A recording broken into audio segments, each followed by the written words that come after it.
Story Fritz is a story by Satyajit Ray, and Satyajit Ray himself is actually a director. You must have read or seen certain movies of his. And in this story, Fritz, there are two main characters. The first main character is Jayanto, who is a friend to Satyajit Ray, and the second character is Satyajit Ray himself, who has played the role of Jayanto's friend named as Shankar. Okay, so he will be playing the role of a friend to Jayanto, and Jayanto is one of the most important characters of the play. Now, the story's name starts with the word or starts with the name called as Fritz. Fritz is actually a name, it's a German name given to a statue, or you can say it was a small kind of a figurine, which was a small toy doll that was gifted to Jayanto when he was a very small child, a young small child of an age of around 5 to 6 years of age.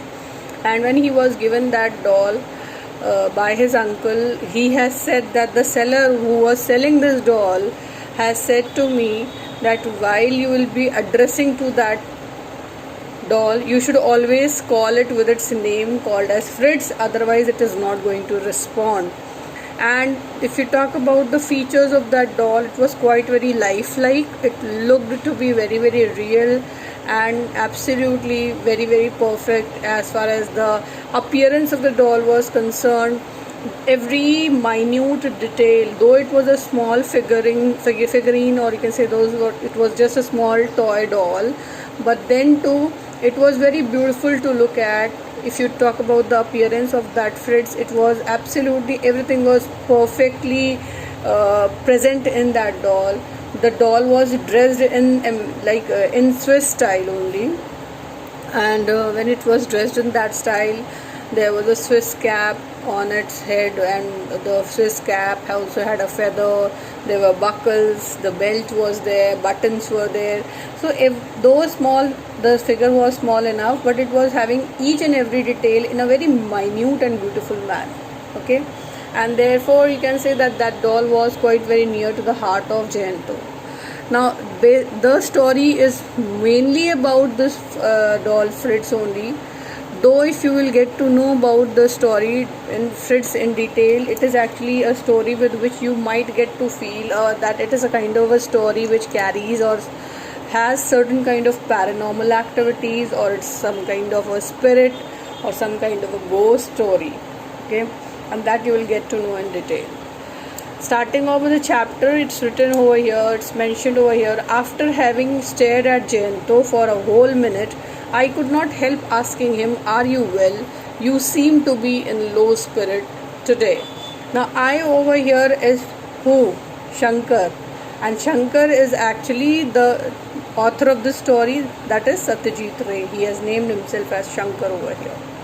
Now, understand this well beforehand that Jayanto and Shankar, or you can say when the conversation has started, they both were actually at the very place where Jayanto has spent his, you can say, the days of his childhood. Okay, later on it was after that, after some period of time, he was shifted to a different place, but he was now present at the same very place. That was a place in Rajasthan named as Bundi. Okay, so if you talk about this place, Bundi was not like, if you talk about Bundi in Rajasthan is not a very prominent place. Of course, there are certain forts and there are certain palaces present over there in Bundi. But if you talk about from a historian's point of view, a historian is always interested to go to Rajasthan.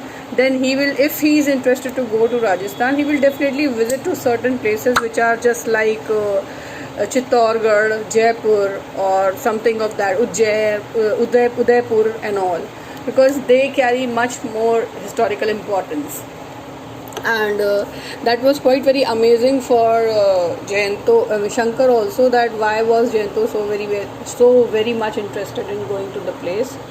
that is Bundi, that we get to know later on that why was he so very interested to go over there. Okay. Now they were sitting at the rest house where they were actually staying back. So the story starts from here only, that after having stared at Jayanto for a whole minute, I could not help asking him, "Are you well? You seem to be in low spirits today." Now he felt as if Jayanto was sounding to be quite very low, or as if he was sounding something of a sort, as if he's lost in his own memories. So therefore he says that I feel that I could not make out that whether you are absolutely perfect or not, and you seem to be in low spirits, or you seem to be quite very dull today.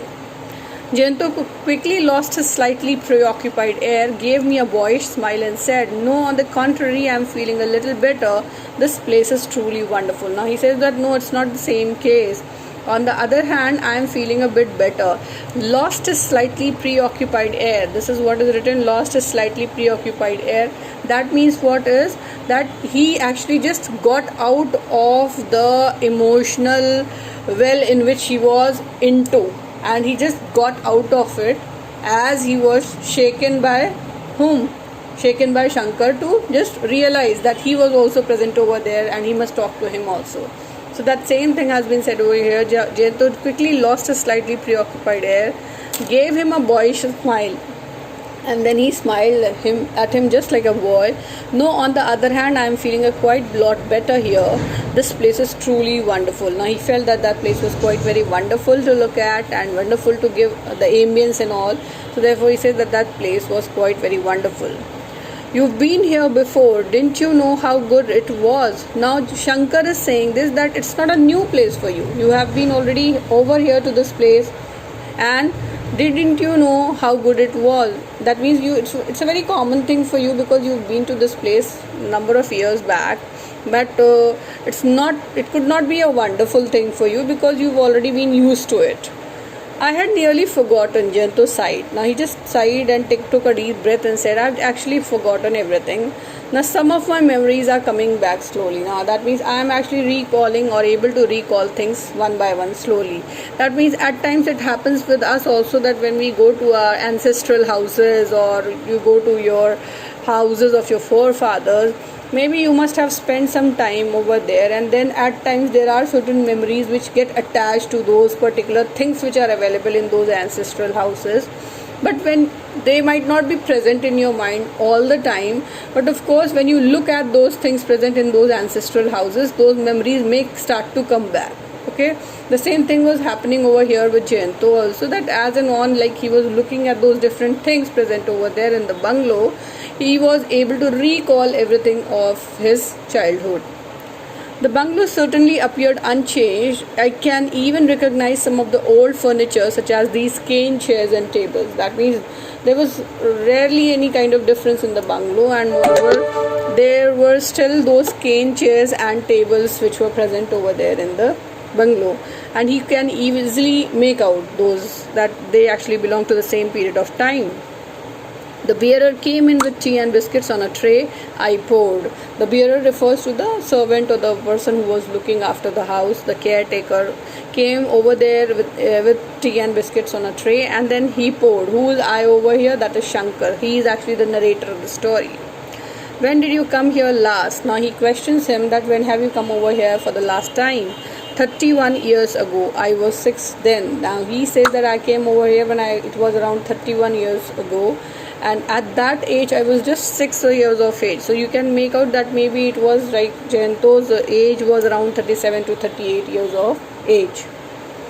"We were sitting in the garden of the circuit house in Bundi.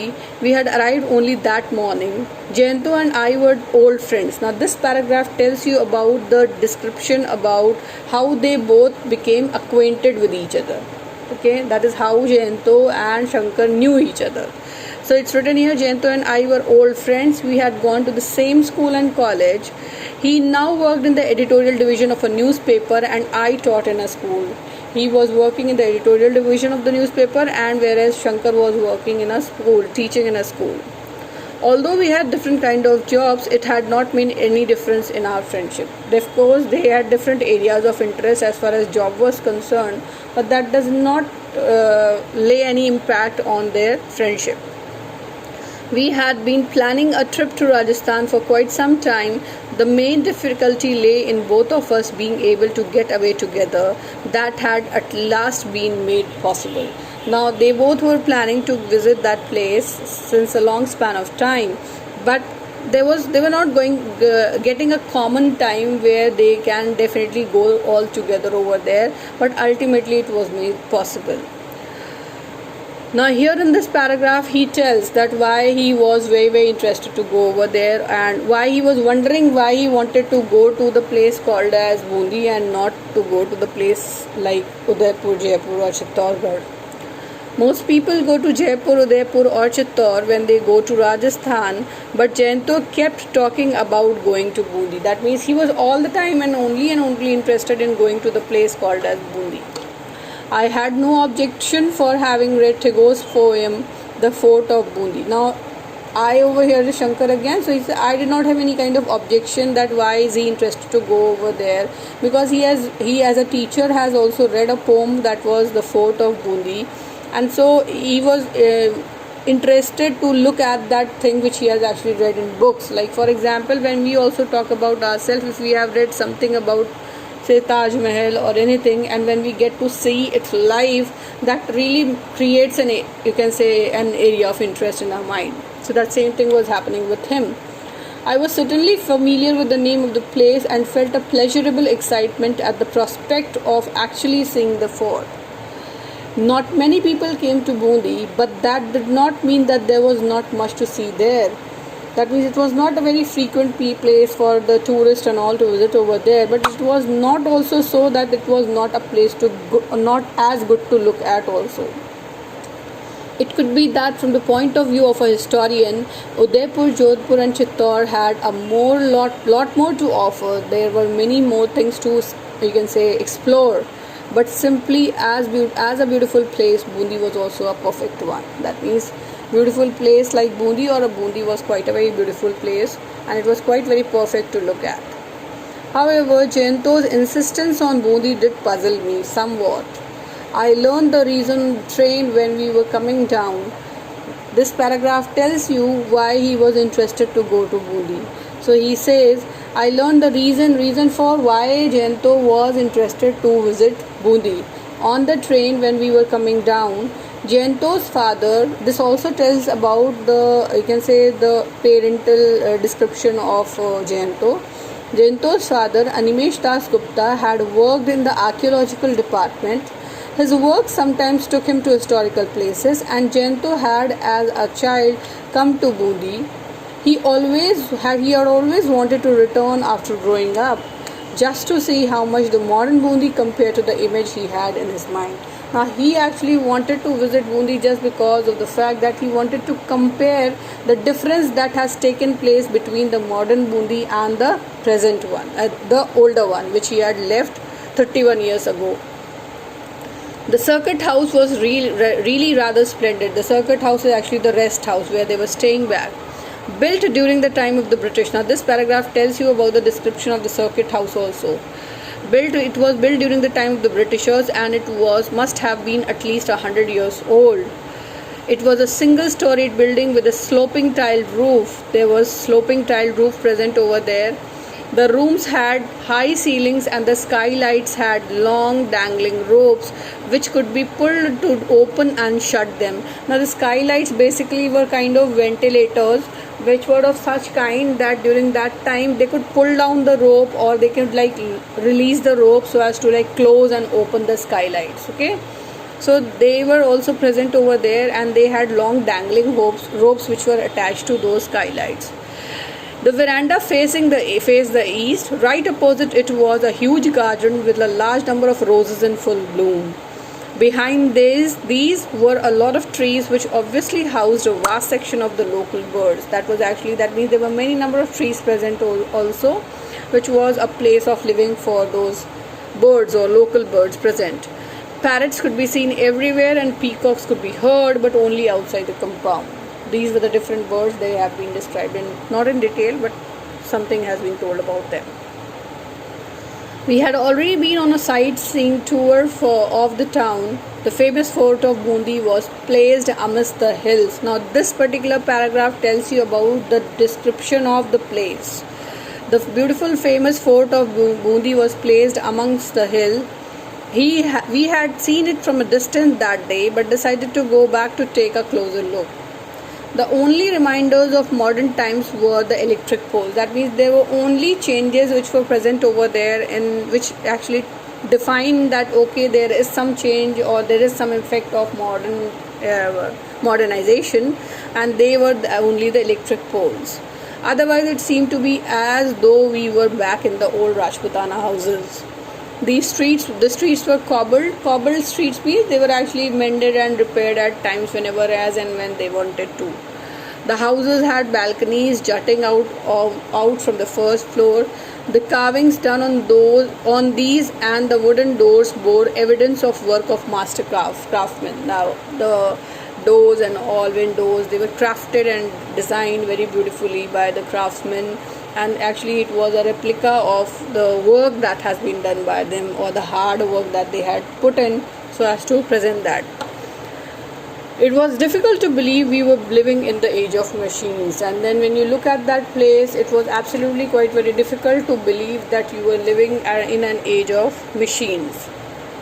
I noticed Jayanto had turned rather quiet after arriving in Bundi.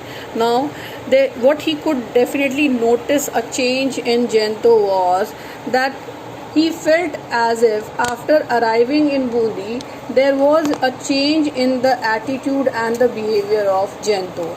And what was the change in the attitude and behavior of Jayanto was that he has become quite very quiet-like. Quiet-like means he did not speak to that extent as he used to speak earlier. Perhaps some of his memories had returned. Maybe he is able to recall certain memories, and due to which he gets involved in those memories at times, and that is why he became quite very emotional with those thoughts and everything, and that is why maybe he was started to be a bit quieter, always lost in those memories and everything. It's easy enough to feel a little depressed when visiting a place one may have seen as a child. Now he says that it was quite very easy for a person to become a bit depressed when he visits the same place where he has visited to a place when he was actually a small child. Maybe an emotional attachment develops, and then a kind of a emotional feeling arises in the heart of the person. So therefore, he says that besides, Jayanto was certainly more emotional than most of the people. He was, if you can talk about his attitude also, he was quite a very emotional kind of a fellow. So he was lost at times in those memories. Everyone knew that, and everyone was very well aware of Jayanto's attitude. Now you remember that they were sitting in the garden having the tea and biscuits which was brought by the server. So he says he put his cup down on the table and said, "You know, Shankar, it's really quite strange. The first time I came here, I used to sit cross-legged on these chairs." The first time, is he talking about what time? It's about a time when he was just of around of an age of 6 years, right? So he says that the first time I came here, I used to sit cross-legged on these chairs. It seemed as though I was sitting on a throne. Of course, when a child sits on a large chair, he feels as if he's just like a king. So being a small child, he also felt as if he's somewhere sitting on a throne. Now the chairs seemed both small in size and very ordinary. Now those same chairs were seeming to be very, very small in size, and they were quite seeming to be very ordinary in nature. The drawing room here used to seem absolutely enormous. If I hadn't returned, those memories would have remained stuck in my mind forever. Now I say that the drawing room was also very, very large to look at, and if he wouldn't have returned to that place, those memories would have only been stuck in his mind forever. I said, yes, that's perfectly natural. Of course, that's very not natural. It's a very natural thing to happen as a child. Like when one is smaller in size, everything seems to him in larger and shape and everything, appearance. But of course, when we grow up, we find those same things to be smaller ones. As a child, one is small in size, so everything seems large. One grows bigger with age, but the size of all the other things remains the same, doesn't it? We went for a stroll in the garden after tree. Now they just went for a walk in the garden after tree. Jayanto suddenly stopped walking and said Deodar. Now suddenly a thing struck in his mind, and that was about Deodar. Deodar is actually a variety of a tree. So he just called out Deodar. I stared at him. Now he started to stare at him, look at him. That how come is that possible that while he is strolling down with me, how is that possible that that thought has arisen in his mind of that Deodar tree? A deodar tree, it ought to be somewhere here, he said, and began striding towards the far end of the compound. Now he started to find out where actually that tree was, because he knew and he was able to recall that that tree must be somewhere there in the garden. Why did he suddenly think of a deodar tree? Now this thing was also again striking in Shankar's mind again and again, that why suddenly that thought of that deodar tree came into his mind. A few seconds later, I heard his voice exclaiming jubilantly, yes, it is here, exactly where it was before. Of course, he was also Shankar was also finding it to be quite very strange. Of course, if a tree is present at a place, it cannot move from this place to that place. Then why is he so very jubilant or excited to look at that tree? He was quite very shocked to see and surprised to see the kind of behavior that he was behaving in. So he says, a few seconds later, he heard his voice exclaiming jubilantly, that means in a state of surprise and happiness, yes, it's here exactly where it was before. Of course, it's where it was before, I said. Would a tree go roaming about? Now he questions that, of course, a tree cannot move here or there. It cannot be moving this side to that side. And what do you expect that a tree can move from that place to this place? Jayanto shook his head impatiently. No, that's not what I meant. All I meant was that the tree was where I thought it might be. Now what he was wondering is that how can that same thought might be present, or how can he recall a thing which was present in his mind 31 years ago, and it is still the same thing, and he was thinking it to be absolutely right when he found the evidences to be right. The deodar tree was still there present in the garden. But why did you suddenly think of a tree? Now he questioned him that why did you suddenly think of a tree? Jayanto stared at the trunk of the tree, frowning, then shook his head slowly and said, I can't remember that now. Now he just looked at the trunk of the tree and then slowly said that I actually do not make out why have I thought about a tree, or why have I thought about this deodar tree at this moment. But something was there which has struck him to think about that deodar tree. Something has brought me near the tree. Now he says that there was something which has actually brought me near the tree. I had done something here, a European. Now he says I had done something over here, and then he recalls something related to a European. So when he says European, he says no, I can't recall anything at all. Memory is a strange business. Now he says I cannot recall everything very well, but of course memory is a strange business. You cannot be very sure about things. Then he talks about the memories again. He says about the cook who was present 31 years ago when he came to this place with his father and mother. So he says they had a good cook in the circuit house. Later in the evening, while we sat at the oval dining table having dinner, Jayanto said the cook they had in those days was called Dilawar. Now when they were having their dinner, again one thing recalled into his mind, and that was he talked about the cook, and that name of that cook was Dilawar. So he said that there was a cook and his name was Dilawar. He had a scar on his left cheek and his eyes were always red, but he was an excellent cook. Now he was actually a very, very good cook. Jayanto's memory began returning one by one soon after dinner when we went back to the drawing room. He could recall where his father used to sit. Now he was able to recall everything one by one. So he could recall where his father used to sit and smoke a cheroot. Cheroot is actually a variety of a smoke.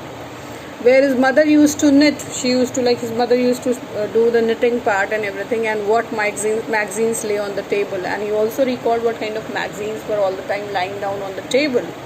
And slowly in bits and pieces he recalled the whole business about his doll. And then he recalled about his doll that was named as Fritz. Now this paragraph tells you about the appearance and the description of the doll. Okay, it was not the usual kind of dolls little girls play with. Of course, if it has been called as a doll in the story, that does not mean that it was actually a doll for those small girls with which they play. One of Jayanto's uncle had brought for him from Switzerland a 12-inch long figure of an old man dressed in traditional Swiss style. It was having, the dressing also was also in Swiss style only. Apparently, it was a very lifelike figure. That means that if you looked at that figure, it was quite very lifelike.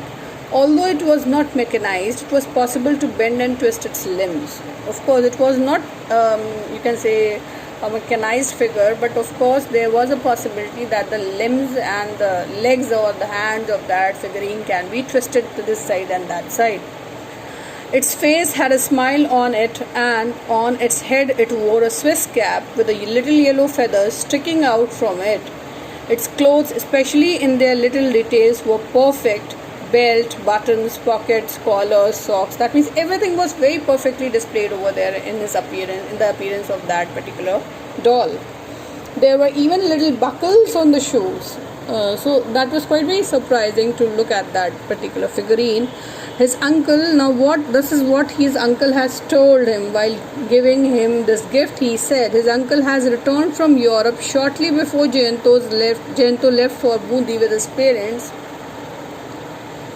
The little old man had been brought in a village. Which is the little old man over here? The figurine. He is talking about that figure of that small doll. So he says the little old man had been bought in a village in Switzerland. The man who sold him had jokingly said to Jayanto's uncle, "He is called Fritz. You must call him by his name. He won't respond to any other." That means you must only and only call him by his name, otherwise he won't respond to you in any of the ways. Jayanto said, "I had a lot of toys when I was small.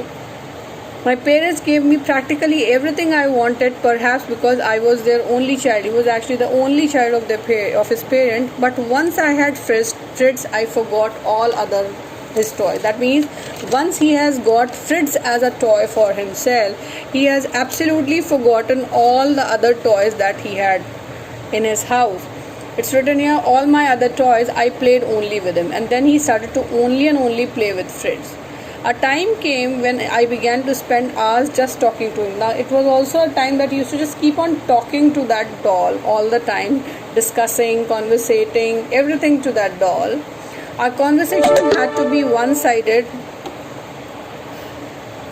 one-sided, of course, but Fritz had such a funny smile on his lips and such a look in his eyes that it seems to me as though he could understand every word. Now, the look of that doll was also of such a kind that as if it was so very lifelike that when he used to talk or when he used to conversate anything with that doll, he felt as if the doll is actually responding with the help of his eyes and the way the smile was present in the face of that particular doll.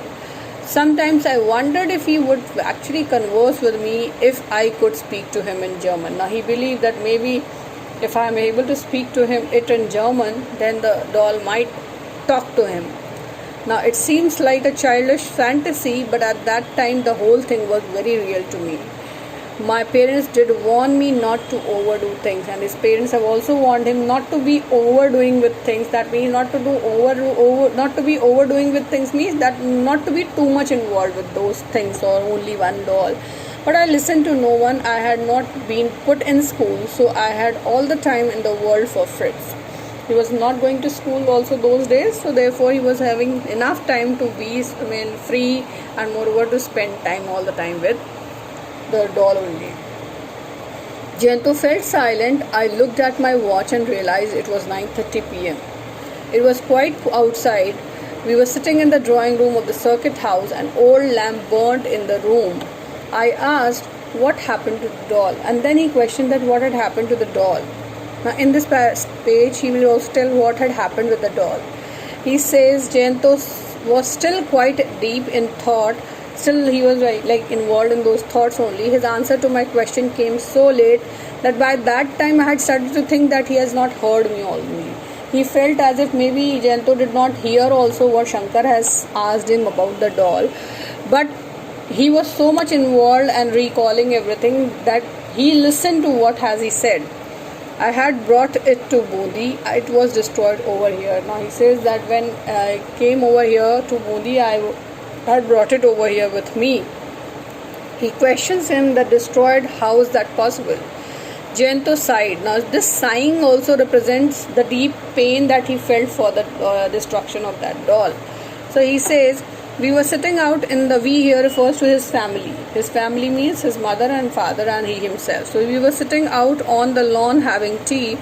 I had kept the doll by my side on the grass. I was not really old enough to have tea. He was not even, of course, like small children were not offered tea during that time or this time also.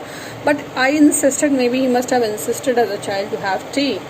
And in the process, the cup tilted and some of the hot tea fell on my pants. Now, some of the hot tea actually fell on his pants. So he just went inside the house. He ran inside the house and to change and came back to find that Fritz has disappeared. I looked around and found quite soon that a couple of stray dogs were having a nice tug of war with Fritz. Now what had happened is he tried to find out where the doll has gone when he went to wash his pants, and after that when he returned he found that Fritz was not at the original place where it was there.